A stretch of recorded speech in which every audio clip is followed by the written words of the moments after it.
this other live button. We are going live on. We're just waiting on Instagram.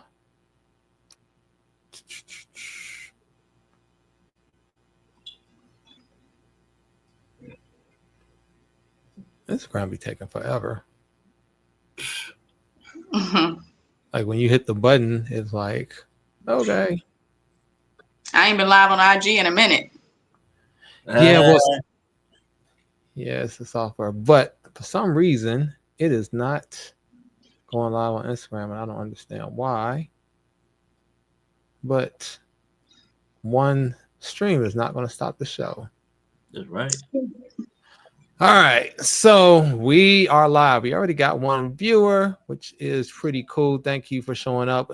If you're there, go ahead and hit that like button for me. I really appreciate you. While I'm trying to get live on Instagram, it is not cooperating. But nonetheless, today we have a triple, kind of a menage a trois of us. It is me, Jay the Professor, and Shantae. So had to bring a woman perspective on the show because, you know, Jay the Professor and I, you know, we kind of go in. So we don't want this show to be completely one-sided. So just so you guys know, we will be rotating a third guest in probably every couple weeks, just to kind of keep the format lively and fun. So Shantae, you are the newcomer here. So why don't you introduce yourself, tell us a fun fact, and let everyone know where to find you. Well, hey y'all, I'm Shantae. My IG is at Tay_locked_in. I'm just here to support. I love Derek and what Joel be having going on. Like, I be loving these videos. I be having a lot to say in the comments. And, you know, as far as anything interesting, I am writing a book that I am trying my very best to publish as soon as possible. Yes. Pray for you, girl, okay? All right. Are you going to tell us the title of the book, or is that still kind of confidential? It is confidential right now. Okay. I am also still trying to see if I want to take certain chapters out of the book, or see if I want to just completely release it the way that I had it done. So I'm still trying to work that out too. Shantae, you got a publisher? I do. Thanks to Derek, I am working with Sherry. Oh, I was about to just recommend that. So I was just about to say, like, nope, we share the same publisher around here. So cool. We are all good. Make sure. Oh yeah, you know, we got to take care of the fam. That's right. Of course. So Jay, introduce yourself quickly, because you know people, they know you, but they don't know you. Right. So I'm Jay the Professor. I'm a men's self-improvement coach and lifestyle coach. I'm here to help men improve and help people improve their mindset. So y'all tune in and check me out on YouTube, Instagram, TikTok, the whole nine. All that. So yeah, and that intro took us long enough. So now we're live on Instagram Live. Had to do a little technical work here, but we are live on Instagram as well. So tonight's topics, we are going to talk about a $100,000 purse heist in my hometown, the city of Wynn, Chicago. And then after that, we are going to talk about a setup here in Miami where a woman set up a guy from a dating app to drug and rob him. After that, we will have one of Jay the Professor's compadres, a former professional athlete that caught some women from a dating app in a scam. And then one of my favorite R&B singers of all time, Kelly Price, she got The Voice, but she's speaking out because she's tired of the toxic trolling, and we definitely got to hear what she got to say. And then lastly, the forced labor and abuse that is from a church that is federally being investigated right now. So we got a heck of a show lined up. So are we ready to get started? Let's get it. All right. So we're going to start in the city of Wynn. Let me know if you cannot hear. Please let me know first. Shout out to everyone that has joined us live. Go ahead and hit that thumbs up button. I appreciate it. Let's see. On camera running out of the Nordstrom in River North with the designer goods. Our Jermont Terry is always investigating, live off the Mag Mile, looking into the retail theft trend. Jermont. Joe and Erica, this crew is accused of stealing more than $100,000 of high-end purses from the Nordstroms. Now, you might recall when Eileen O'Neill Burke became Cook County State's attorney, she made retail theft a felony for anything $300 or more. So tonight, we're looking to see if that has slowed down this trend. It's just before 7. People are clearly on the sidewalk, yet that didn't stop this crew. They're caught on camera jumping into vehicles right outside the Nordstroms off the Mag Mile. All right, these guys just robbed, I don't know. Oh, they robbed Nordstrom. In the viral video, people looked on recording the brazen act as this crew rushed out the store after ripping off dozens of designer purses. By the time Chicago police responded, I feel like real Chicago. That's a stolen car for sure. Here's another guy that the thieves were long gone, but the impact of their actions long lasting. These are professional thieves. Investigators say the organized retail theft is big money too. We're talking a $1 billion industry. Last month, CBS News Chicago showed you how the Cook County State's attorney was the helm of the nationwide crackdown, which netted 500 arrests, all from people stealing from stores and selling the goods at much cheaper cost. These are people who do pre-surveillance on stores, no store policies. And they know what workers can and can't do. And the Nordstrom staff, the crews encountered security, but was still able to get away. Last December, the Cook County State's attorney quickly rolled back Kim Fox's policy. Retail theft wasn't a felony unless it was $1,000 or more, but Eileen O'Neill Burke reduced that back to $300.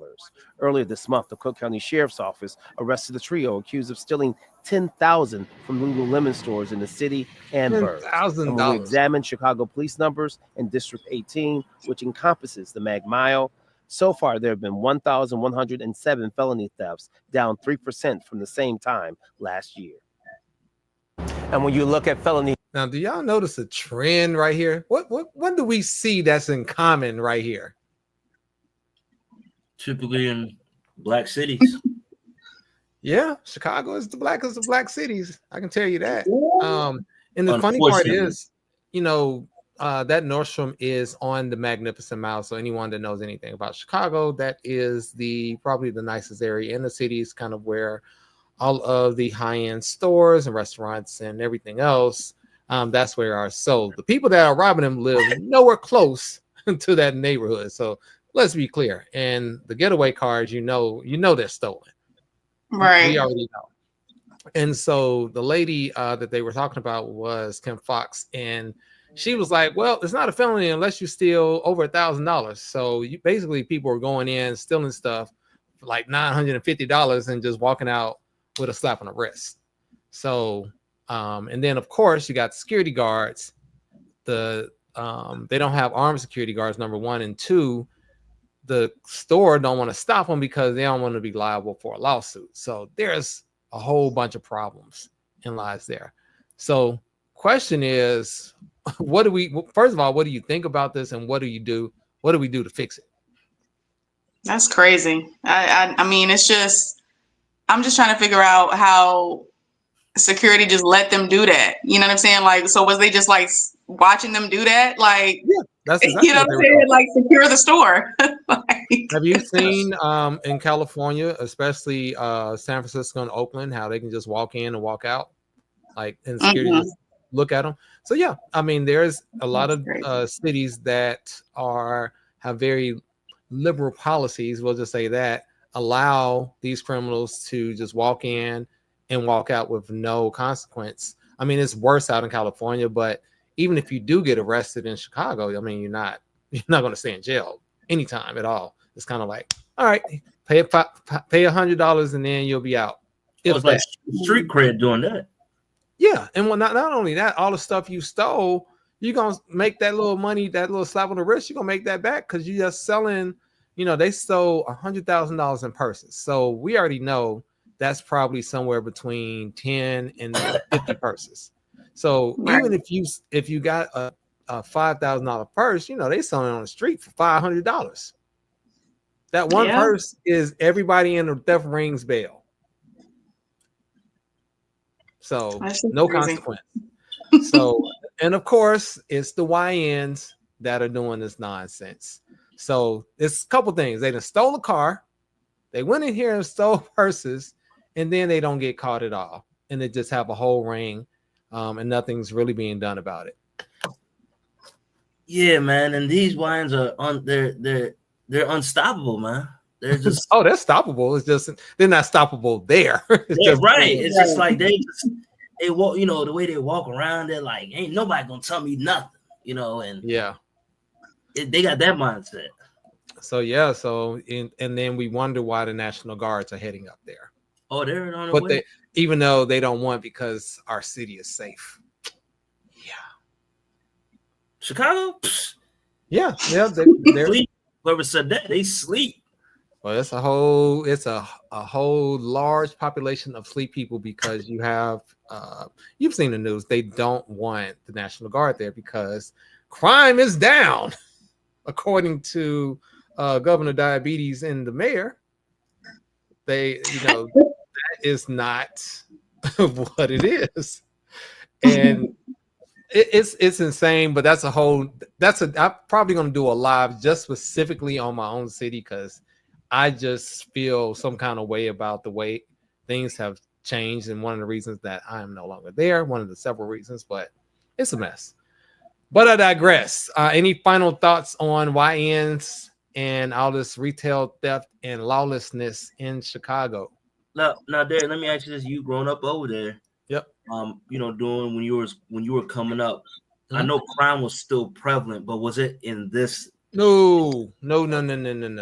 Crime existed. We had gangs, but gangs were organized, number one. Gotcha. So it wasn't just a bunch of dudes just running around. It wasn't like 47 gangs. It was like 5, first and foremost. And then, like I said, you could walk, if you were downtown in Chicago, you could walk around and not have to worry about getting robbed and stuff like that. Even when I lived downtown in the mid, I would say in the early 2010s and mid 2000s, I would walk home from the House of Blues that's downtown to West Loop by myself 2-3 o'clock in the morning, kind of like how I do in Miami, and not think about things happening. But I barely want to even get my car from valet when I go home to when I go out. So it's completely different, even within the last 15 years.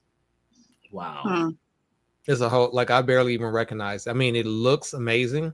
There's things to do, but just, basic stuff. Like, I've always had to keep my head on the swivel, but it's like next level. It's like places that you didn't have to keep your head on the swivel.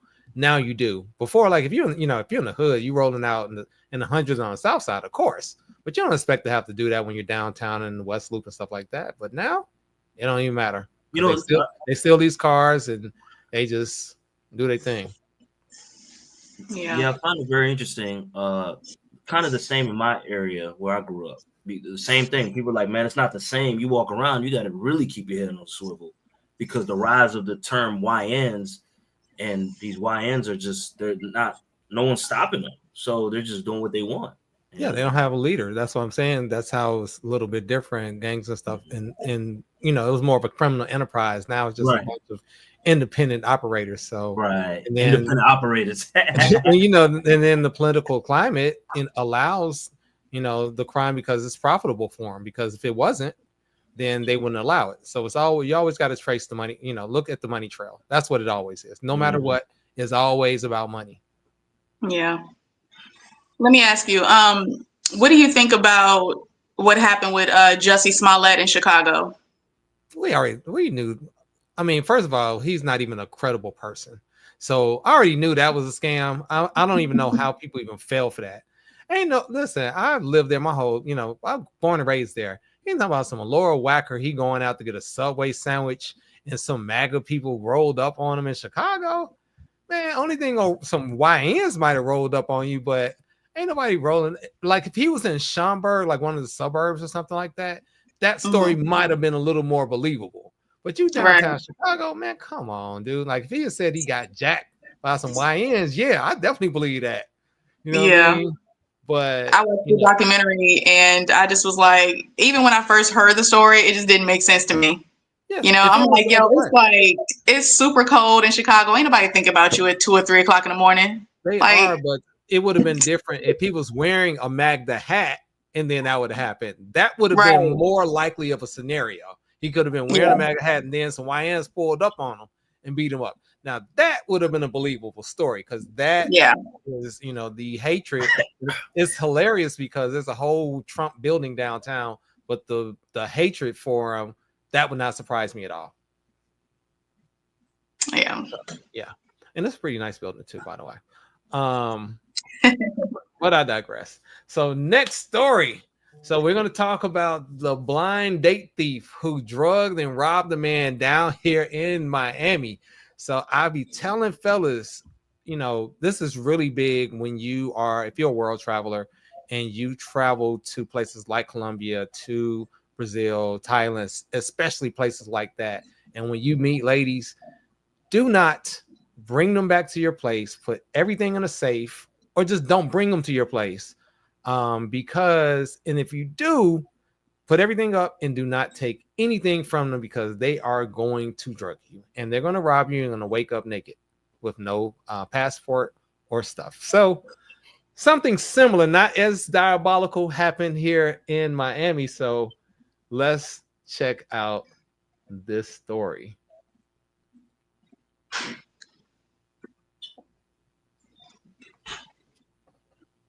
Look at newly released surveillance video showing the moments a woman takes off after allegedly drugging and robbing a man in Brickell. And Local 10's Roy Ramos is in Miami with this new video for us. Roy. Christy and Janice, police call this a bad date case. And in this case, the suspect is accused of drugging and robbing her victims by making them believe that they are on a legitimate date. Well, we are now seeing video that police say shows just how she was able to do this. Surveillance video obtained by Local 10 capturing 23-year-old Rachel Warner's every move. As City of Miami police said, she tracked down her alleged victim and drugged and robbed him of his $18,000 Rolex. I believe that a couple of things. Number one, that the defendant is a danger to our community. We showed you when Warner was... The difference between Chicago and Miami, she in cuffs. First arrested back in May on grand theft and drug charges, but now video shows what detectives say is her first meeting the victim at the Sugar Rooftop Bar off Brickell Plaza in early April, then leaving with him. The two get into an elevator together, the alleged victim appearing to believe his date is going well, but police said it's once the two enter into the victim's hotel room, she makes her move. While they're in the room, she serves him a drink. Now in this drink, they put some drug. He falls asleep. Next thing you know, hours later, he wakes up and his Rolex is gone. Warner is then seen leaving the room with her shoes in her hand and almost running down the hallway into an elevator. While she's seen making her getaway that night, the following morning, officers said they spot her on the prowl again. They located her, identified her while she's talking to a 61-year-old man, probably trying to do the same thing. And police say after we first aired our story, multiple men have come forward claiming Warner has not just stolen from them, but believe they too have been drugged by her. One man telling police after bringing her back to his Midtown apartment, he woke up to more than $60,000 in watches, jewelry, and cash gone. Crazy, man. That's kind of scary. As for the suspect, when she was arrested, police say she was found with an unknown liquid substance that police believe she was using to drug her alleged victims. She remains behind bars, now being held with no bond. For now in the Brickell area of Miami, Roy Ramos, Local 10 News. So just to give you guys some perspective, Brickell is kind of for people that don't live in Miami, it's kind of the happening spot in Miami, not South Beach, but the actual city of Miami. So just for context, Miami and South Beach are different cities. Cities. For Miami, Brickell is one of the hot spots. And I've been to Sugar Rooftop, and Sugar Rooftop is really nice. It's on top of a high rise, very classy place.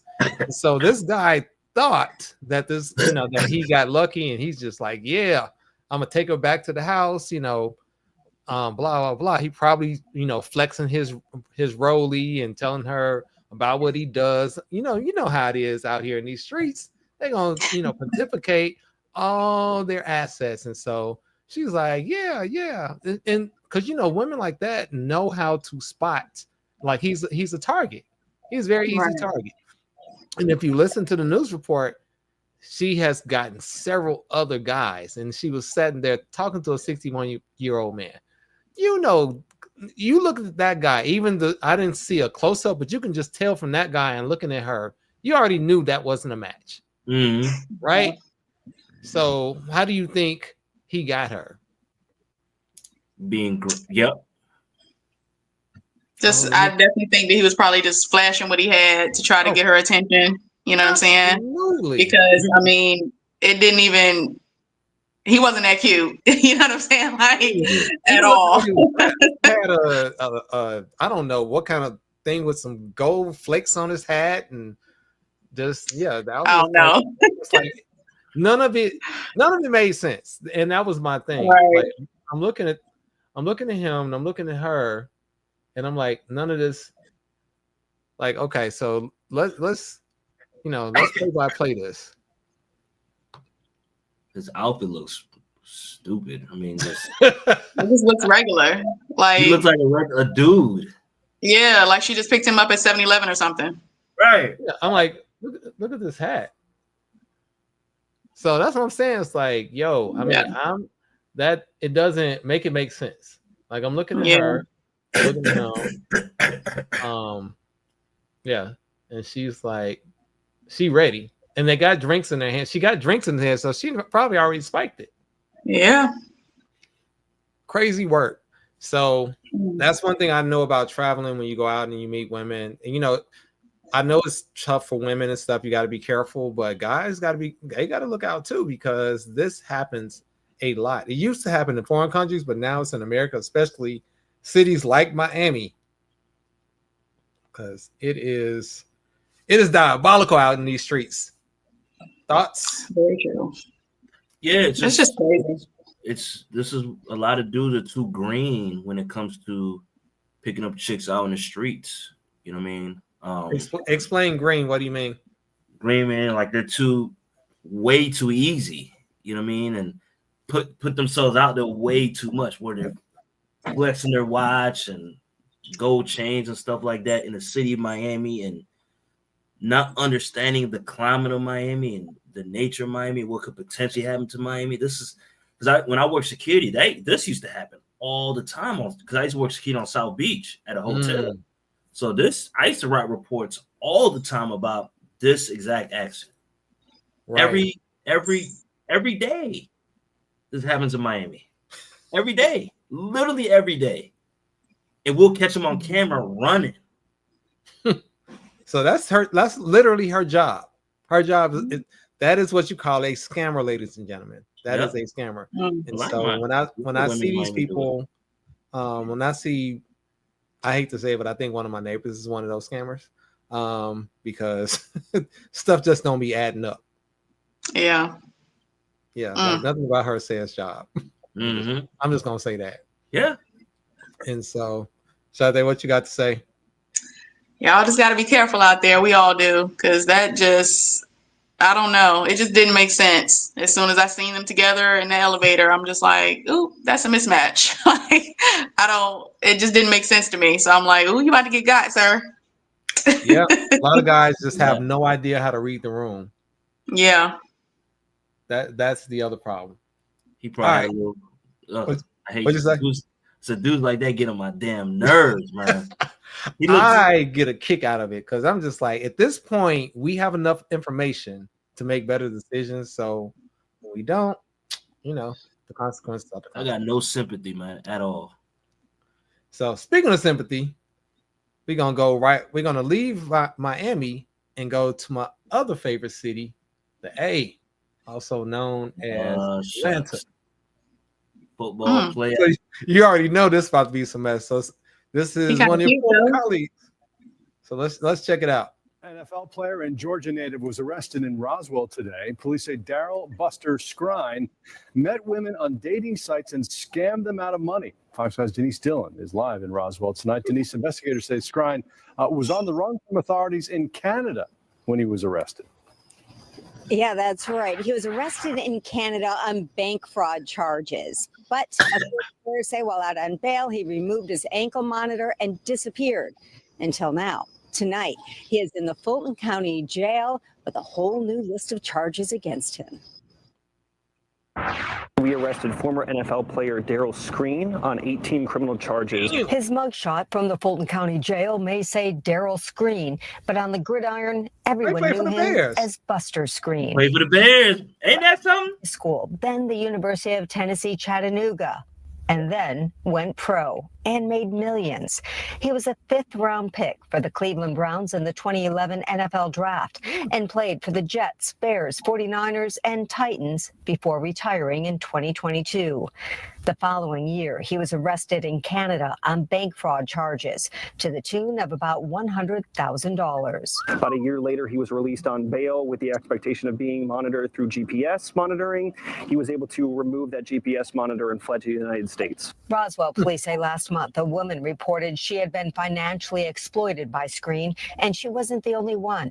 Investigators say he trolled dating sites looking for his victims and scammed them out of at least $300,000. And because he had developed a significant relationship with them, he would ask them for money, promising that he would repay them through his NFL annuity, which he never did. Police say instead, Screen spent the money on Airbnbs, travel, and gift cards. Purchasing gift cards for himself, again, to kind of try and lay low and not have a financial track record that would allow him to be easily caught, again, knowing that he is somebody who is trying to evade justice from another nation. And police have identified 3 women in New York, North Carolina, and Wisconsin, and say there's a good chance there are other victims, possibly even here in Roswell. They ask anyone with information to give them a call. Yo, how he getting money out of women and women? I mean, expect me to pay for stuff.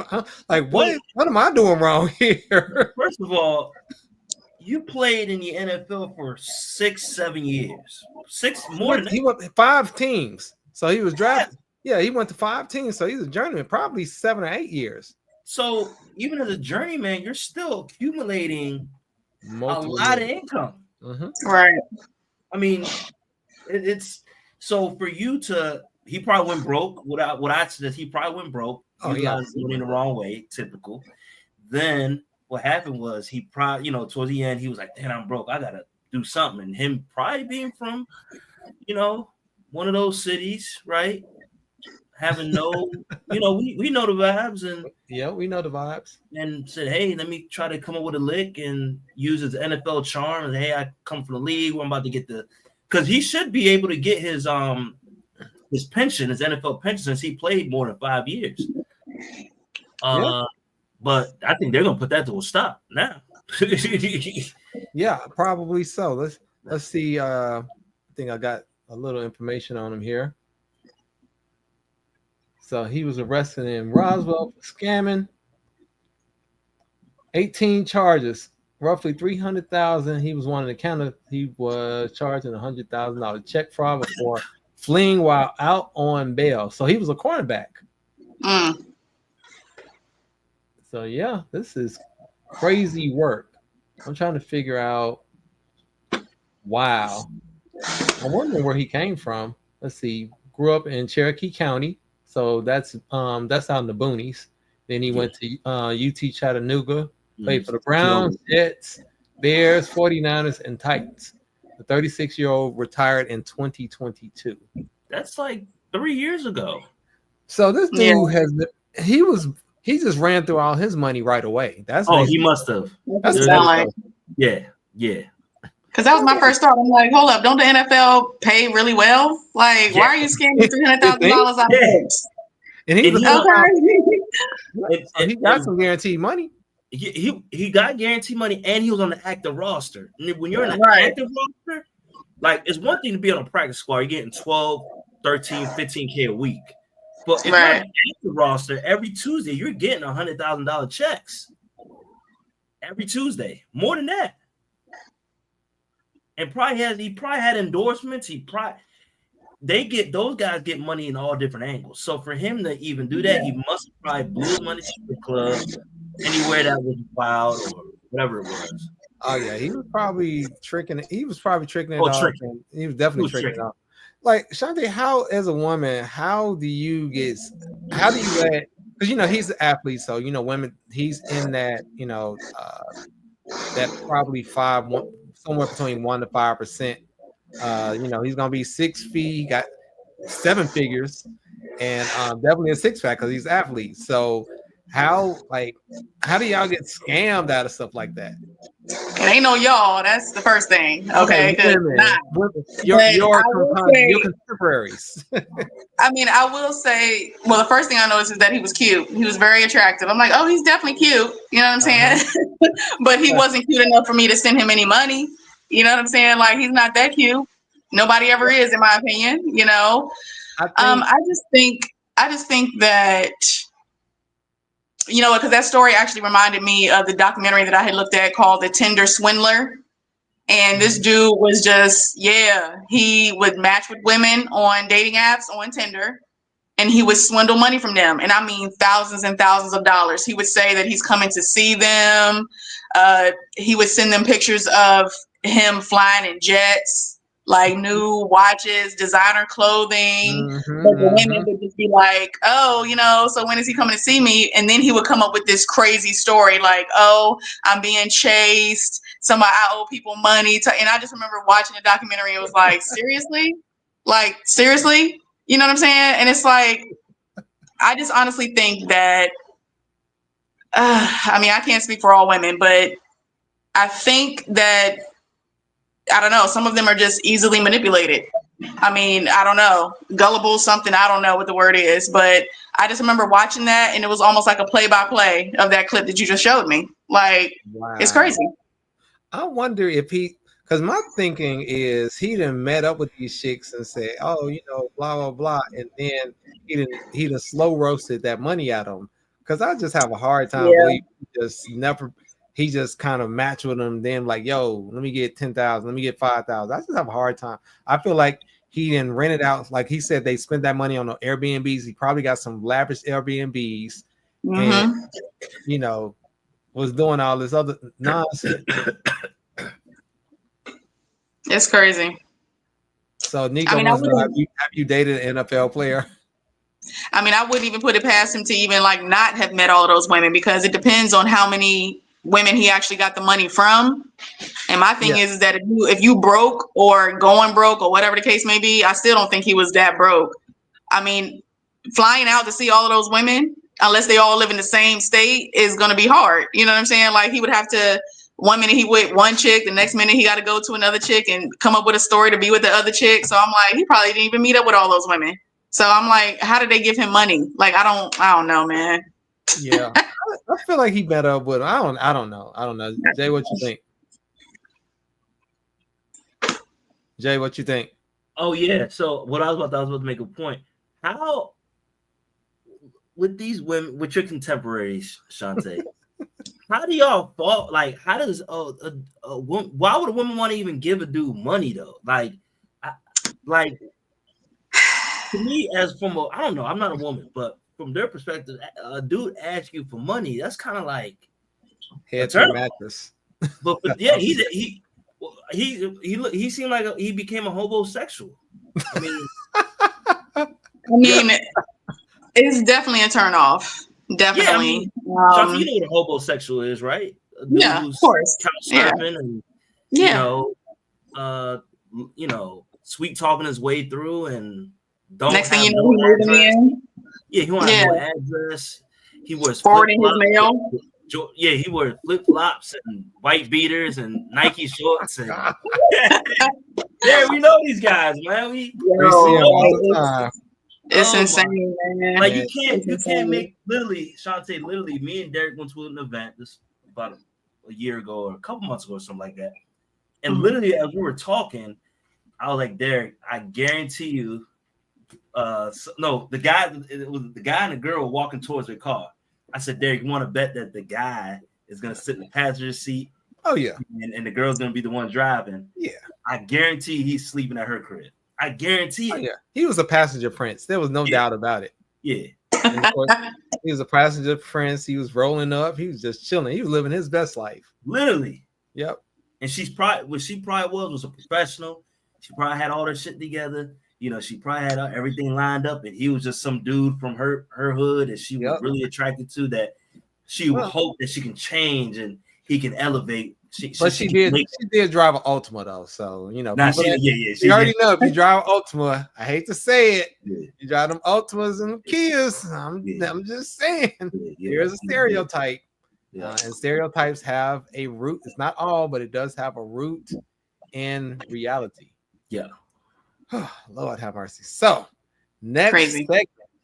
So one of my favorite singers is Kelly Price. She sung the hook on Mo Money, Mo Problem from No Diddy / Notorious B.I.G. and has had a friend of mine with R. Kelly and Isley Brothers and has done gospel, so forth and so on. So Kelly Price, she's definitely one of the voices of R&B, but she was kind of in her feelings, and we need to talk about it. We're gonna let her say it first. Respectful people, but any man that feels that he has the right to disrespect a woman that has never done anything to them because they want to feel whatever, and they realize that they will never have to say what they say under a picture or a video of me, something that is nasty and hurtful, and you want to put it there, you do that because you're a bitch. And I mean that from the bottom of my heart. Before I was saved, I was a Black girl born and raised on the south side of Jamaica. So let's make that abundantly clear. Okay? That's number one.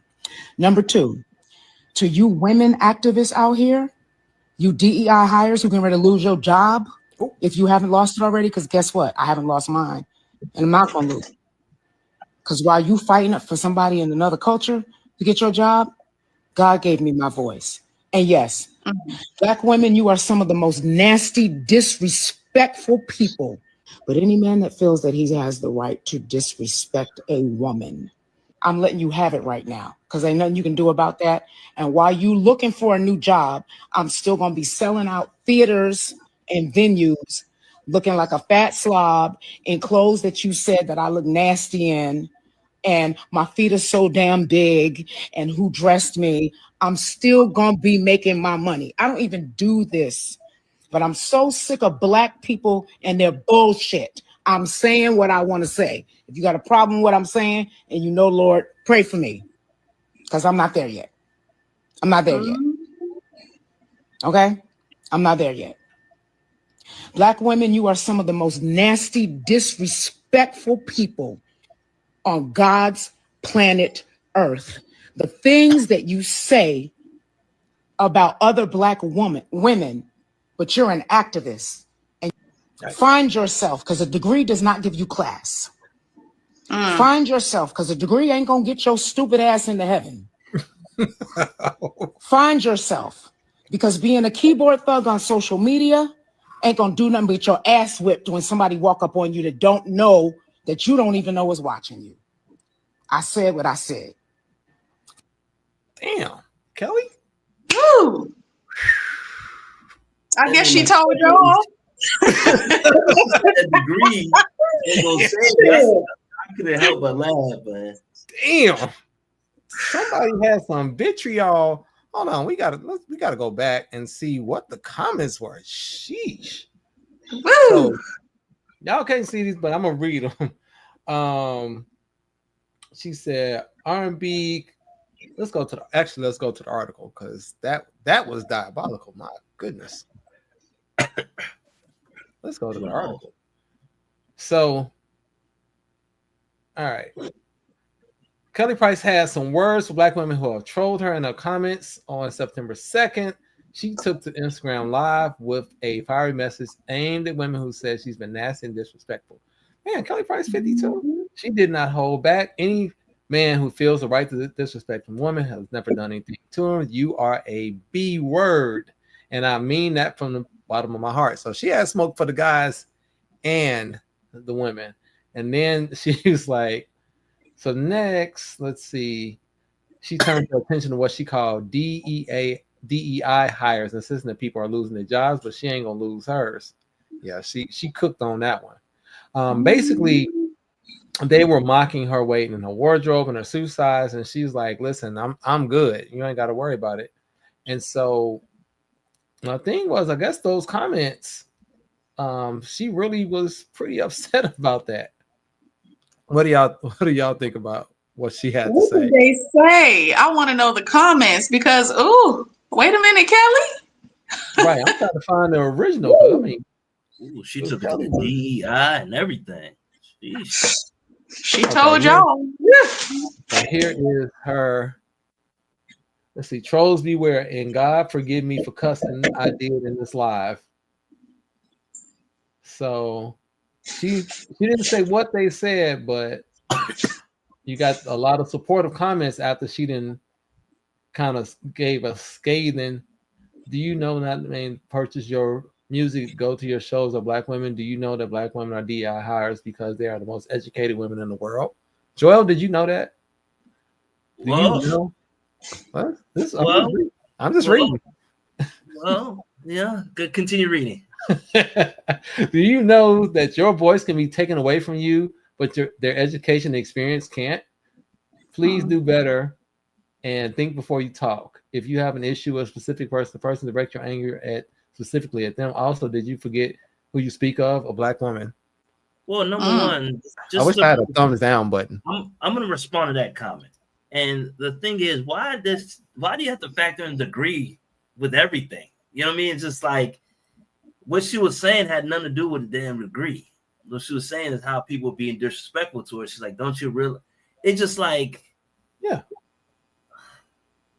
it's always about degrees for people that don't have anything else except for their degrees. Yeah, it's like okay, a woman could be single, right? And it's like, well, this is one of the new things. They're like, well, she got 2 degrees. You know, she could be a serial killer, but because she got 2 degrees, she's qualified. And she's probably an idiot, but that's another. Yeah, it's just that the degree don't dictate anything. It's really who a person is from within, not a degree. Yeah, I remember one of my favorite all-time hip hop albums, College Dropout, the very first album from Kanye. That's my joke. So, you know, he did a skit, about, being a college dropout. And the guy was saying, he's like, while you're doing this, that, and the other, you know what I got? I got my degrees, and my degrees will keep me warm at night.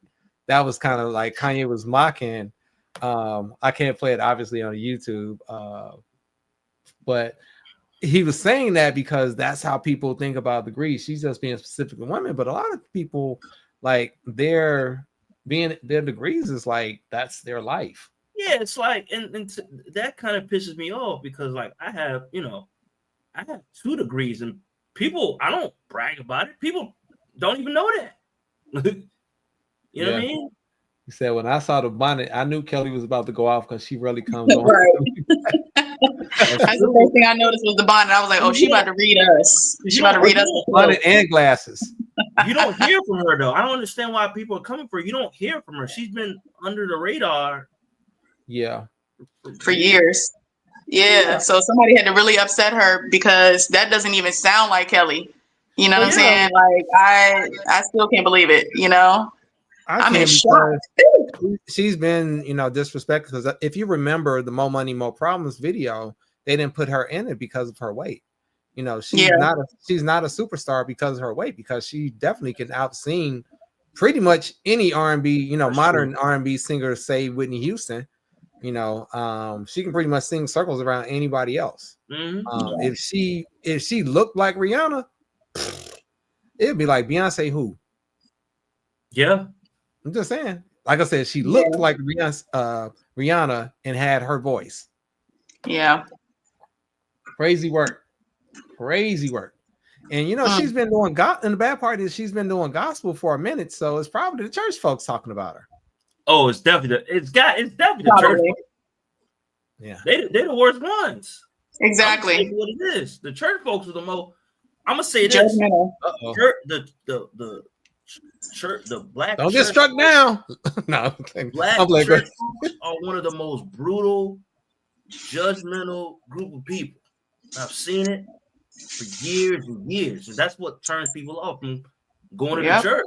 Is that behavior right there? Yeah, the people in church is what turns you off from church. That's it's like, it's funny.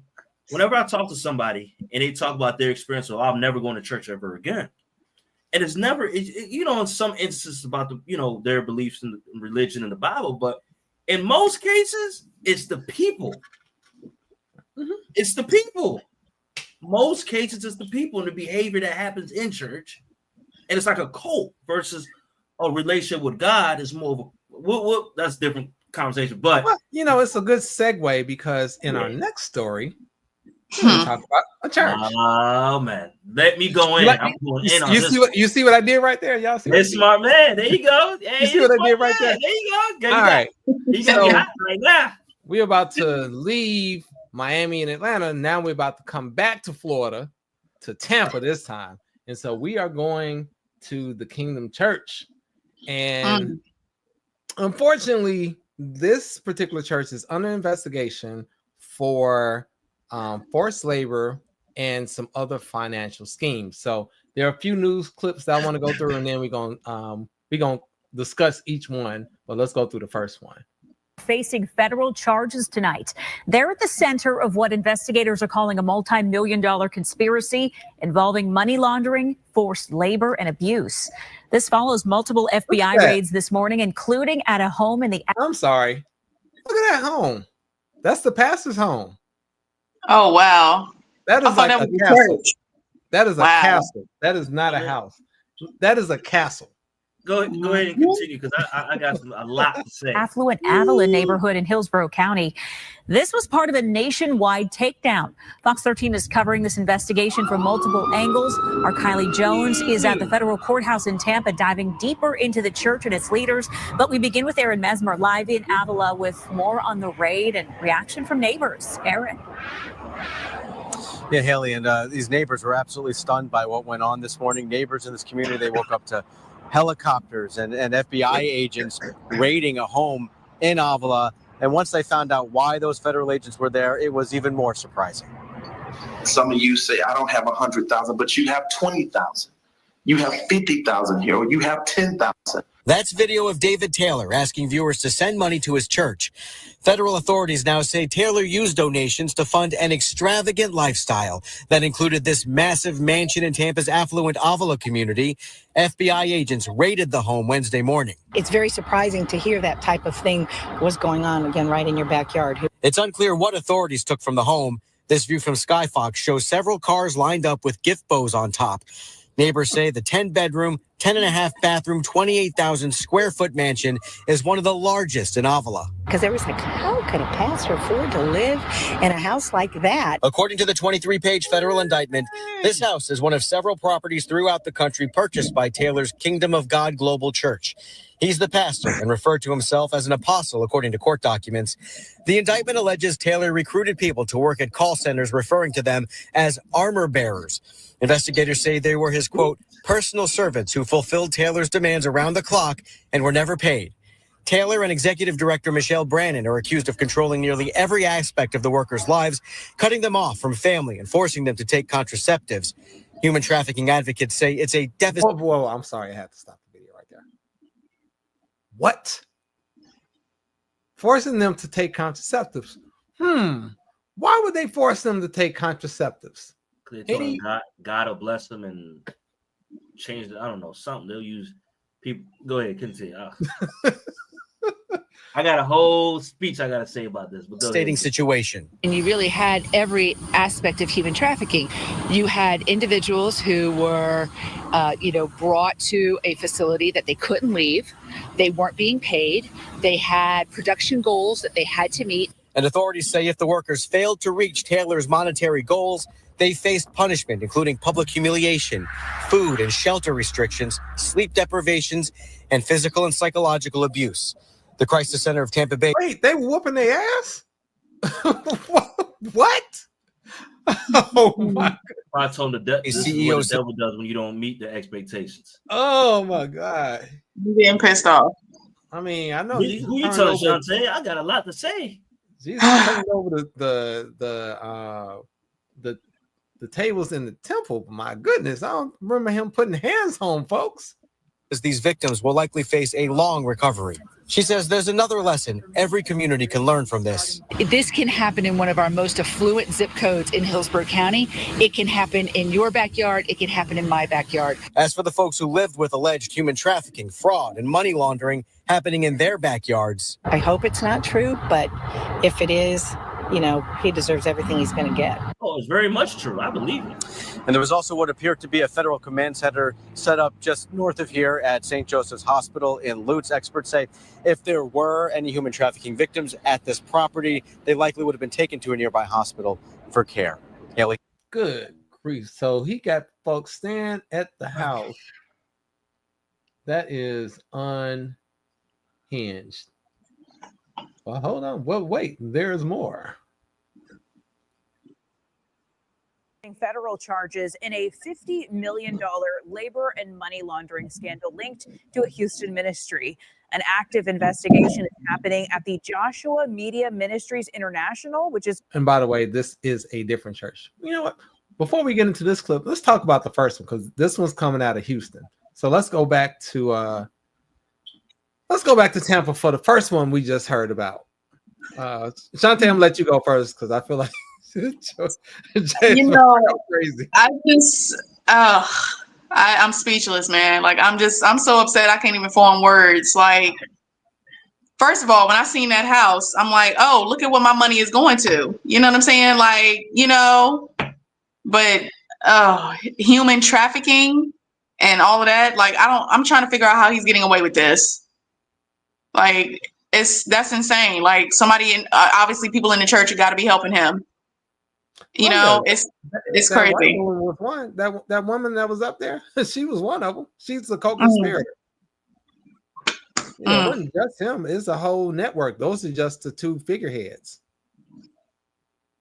I mean, it always bothers me anyway with pastors sitting there talking and asking money from people. You know what I'm saying? Like, you know, that clip of what was his name? Who did that recently? That other. Oh, close guy. the doors. Yeah. Close the door. That guy. See, I mean, and then it's like. See, Shantae and Derek, this is what makes me. No, you're good. This is what makes me so mad about the Black church, right? So people usually are in vulnerable places in life. We all go through hard times, right? And what tends to happen is you end up being in a vulnerable place and you end up going to church and they manipulate you in certain ways, making you believe, hey, if you do this, God's going to change your life. You know what I mean? If I slap you in the back of your head, God's going to bless you. You're going to get delivered. If I just let me slap you, you know what I mean? Let me do this to you. And it's crazy because stemming back from history, the Black church was a sacred environment for Black folks. You know what I'm saying? When they were being oppressed and all that good stuff. The Black church was a sacred. Now it's become a show. It's a game. It's jokes. And I'm pretty sure, Derek, you going to church when you were younger in comparison to what it is now, it's nowhere near it. It's totally different. And that's what turned people off about the whole church community. I'm speaking for myself, and I'm sure other people, where you go to certain churches and you devote your life and get closer to God, and then you come across some false people who are on the side, having intercourse with members of the church and stealing money and being hypocritical and saying, "Oh, you're going to go to hell because you're doing this and that," and they're the ones doing the worst things. So in my eyes, pastors are the pimps nowadays, modern pimps. Well, nothing has really changed in the last 30 years that I know of. The only difference is we have the internet, and like remember the movie Friday when Bernie Mac went over to old girl's house and then the man came home. That stuff was going on a long time. Come to my quarters for some personal counseling, and and then there are women that will come to church with short things on and sit right in the front with no underwear on. So I have pastor friends, so I know some of the stuff that goes on. But at the same time, there are a lot of scammers. So there are some legitimate people in it, but there's a lot of scammers. And like you said, they tend to play on people, especially people that are downtrodden. They play on some of their insecurities and issues, and they use it. And pastors should get paid, because at the end of the day, it's a job. They should get paid. However, that, I don't know. That was a castle. That wasn't even a mansion. That was a whole castle. Yeah, I mean, that's bigger than most celebrity and NFL players. I mean, and he said that was one of their many properties. That wasn't even the only property. So that was one thing. The second thing is, I can't get over the sex trafficking and the human trafficking. And they were beating people ass. They were talking about some physical and psychological repercussions for not meeting your numbers. So not only were they mentally tormenting you, they were beating your ass. Yeah. Like, what? Where in the Bible does you get, like, even in the Bible? No, I'm serious. Like in the Old Testament, they even have slave masters treating their slaves well. That's even in the Bible. So even if they are slaves, you don't treat them like that. That's if you're gonna be completely biblical. And so I don't understand that. I mean, the money laundering, I'm not surprised. It's the human trafficking and the sex trafficking too, because if you're making your people do take contraceptives, that means it's sex trafficking, because somebody's having sex with them. Because why would you just take birth control and morning after pills if you? That's what I was thinking. So I got some issues with that. So that's my thing. And so, if there is a hell, he's gonna be in there with some gasoline draws on, burn it up. Him and his henchwoman. So now let's go over to Houston in a similar story. Also breaking at noon, 2 pastors now facing federal charges in a $50 million labor and money laundering scandal linked to a Houston ministry. An active investigation is happening at the Joshua Media Ministries International, which is off the North Freeway. And that is where we find KPRC2 reporter Rochelle Turner. Rochelle, what is going on there? This seems to be a really interesting story, but what have you seen or heard from people there on the ground? Haley, good afternoon to you. I can tell you within the past 5 minutes or so, we actually spoke to a worker who works at a supply store right next door. And he told us that he wasn't surprised when he came into work this morning and saw all of the law enforcement agencies. He said since he's been at that business in the past year or so, he's seen some strange things, including people coming out here and mowing this grass with a single push lawnmower. He even offered one of the workers water, and the person didn't say much. But we have seen a steady stream of law enforcement here at this church here since about 6 o'clock this morning. This is the JMMI Global Campus for Harvest. It's owned by the Kingdom of God Global Church, and federal prosecutors say its leaders, David Taylor and Michelle Brannon, operated call centers in Michigan, Florida, and Texas and Missouri to solicit donations and committed forced labor.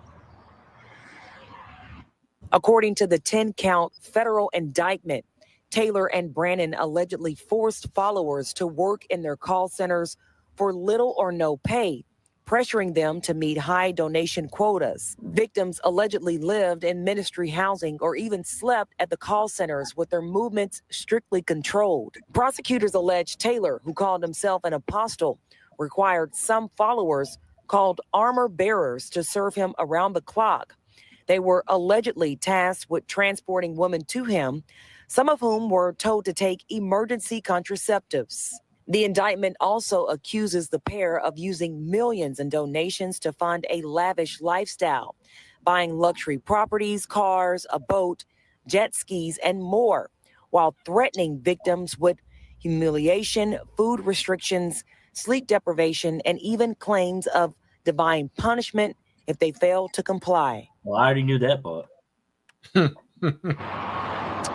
And Taylor was arrested in North Carolina and Brannon in Florida. Now, they are expected in court sometime later today, but a lot of strange allegations tied to this ministry right here in Houston.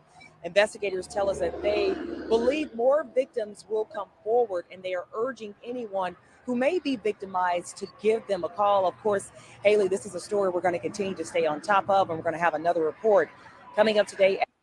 Yo, that's crazy. So not only is it going on in Florida, he got a whole call center in Houston where he is like having people sleep in the office at the call center. It's crazy.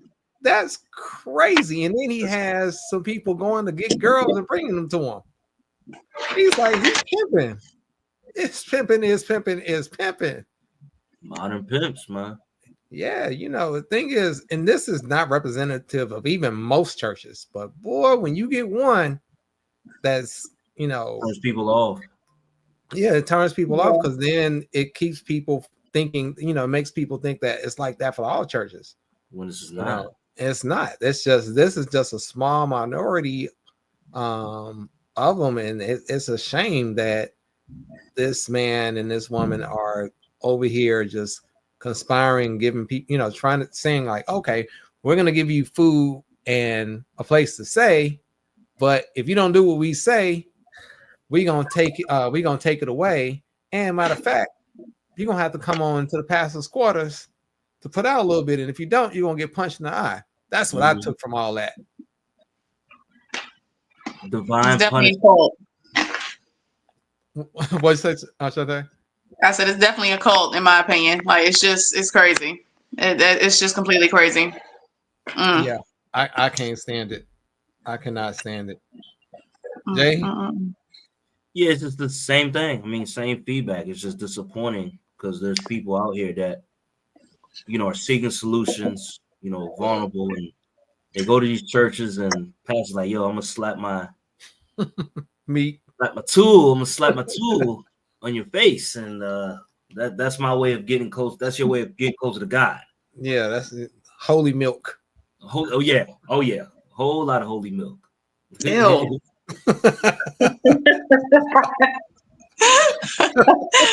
Ooh, I mean, I can't, yo. I'm speechless. It's crazy.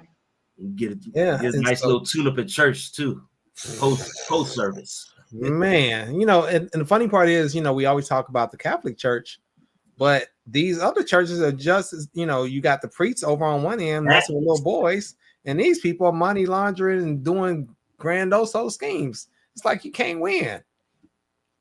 Yeah. So, yeah, I mean, that was our last segment. I mean, this was a pretty intense show. So this is what I call Black Fatigue Part 2. This is going to be a 4-part series. And so, we next week got some stories already brewing up, especially now that football season starting. We have some dumb jocks that are on next week's show. And I know Jay will definitely appreciate the couple of intelligent men that we are going to discuss next week, and then also a couple dating app woes, because man, I found some gold for next week. So all right, so we're gonna wrap up the show. So Jay, any last words, comments about any part or parts of the show that you want to highlight? I would say people need to have better judgment of situation.